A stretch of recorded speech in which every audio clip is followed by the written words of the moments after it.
The Sphere. Is it a giant gimmick or a modern-day architectural marvel? Will it go down as one of humanity's finest creations? Or is it just another shiny object to distract tourists? Well, based on everything we've seen so far, the Sphere is undeniably one of the most unique venues for live performances, movies, and even advertisements. But has it been a financial success? How much did tickets really cost? And are more spheres set to pop up around the globe? Let's get to know everyone's favorite blob a little better.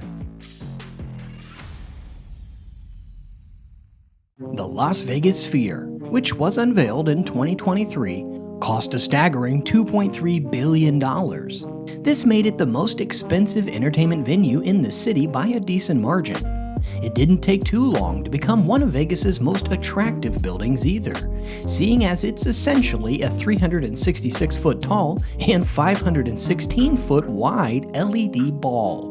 The company behind the project, Sphere Entertainment Company, went all out during its launch, putting on an incredible YouTube performance and setting the stage for future acts. However, behind the scenes, things weren't so rosy. The organization's first setback came just 2 days after its launch when it posted $100 million in losses. To make matters worse, its CFO, who had been with the company for 11 months, resigned. Now, both of these factors can be easily explained. The losses were posted for the 2023 fiscal quarter, which ended on September 30th. The Sphere only officially launched on the 28th, meaning it only had 2 YouTube performances to make up for serious costs.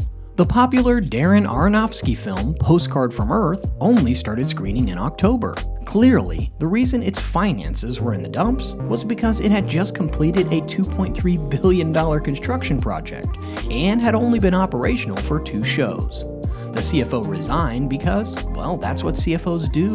They work at one place and then another. The company said the departure wasn't a result of a disagreement. Still, the Sphere didn't start out with the best reputation, and social media did what it does best, made memes. Many mocked it for being a loss-making, obnoxious eyesore. Others said it was a major source of light pollution, which, to be fair, is also the reason the highly anticipated plans for a second Sphere in London were rejected by its mayor. But since then, things have started to really turn around. As the months went by, the Sphere bombarded us with more spectacular performances. U2 sold out several shows until March 2024, while Postcard from Earth continues to stun audiences even today. Think about it. This is a film shot in 18K resolution, viewed on the world's largest high-def screen, on seats that make you feel everything. Why wouldn't it be popular? Then, once U2 bowed out, the jam band Fish did a mini residency, followed by a second jam band, Dead & Company, with John Mayer. Both were wildly successful, and honestly, just incredible to watch, even on just an Instagram reel. By the middle of the year, the Sphere stock was rising, quite literally.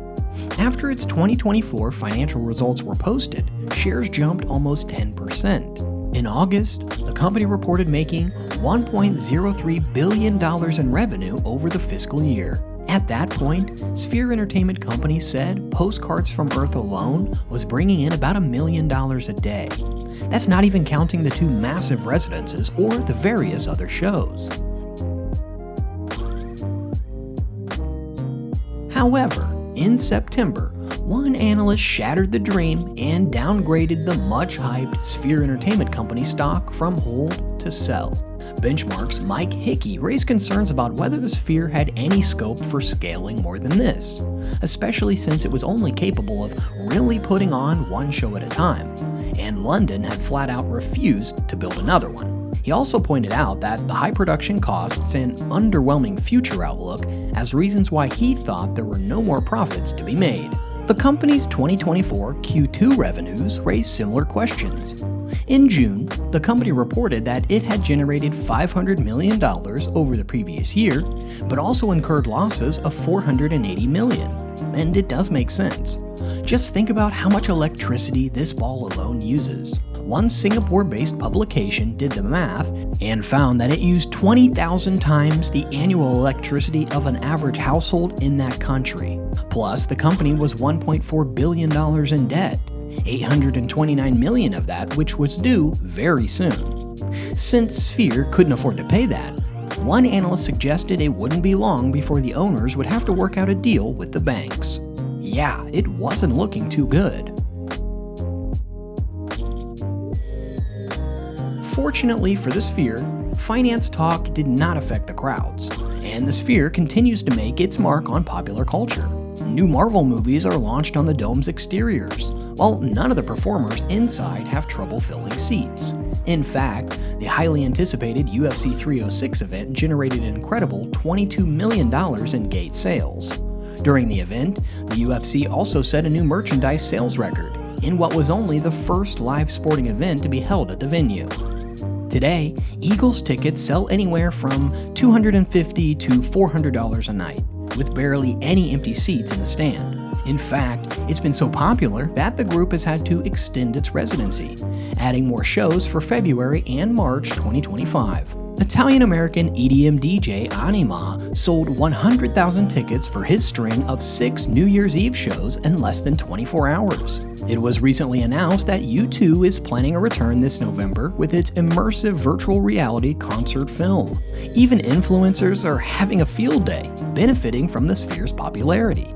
Recently, a pro-life live streamer scaled the top of the structure to raise money for a pregnant homeless woman. Although he probably ended up doing more damage than good and was detained by the police, the image shot of him standing on top of the Sphere is just another reminder of how iconic the structure actually is. Then finally, in October 24, it happened. The Sphere got its first taker. The United Arab Emirates Tourism Ministry announced that it had struck a deal with Sphere Entertainment to build a successor of similar scale. So in a few years, Abu Dhabi is likely to be the new home of the world's only second Sphere complex. This is huge news, and probably one that investors who sold their stock earlier this year weren't expecting. But as of October 2024, this is a company with promising expansion plans, sold-out residencies, and multiple multi-million-dollar ad deals. Love it or hate it, it doesn't seem likely that the Sphere will disappear anytime soon.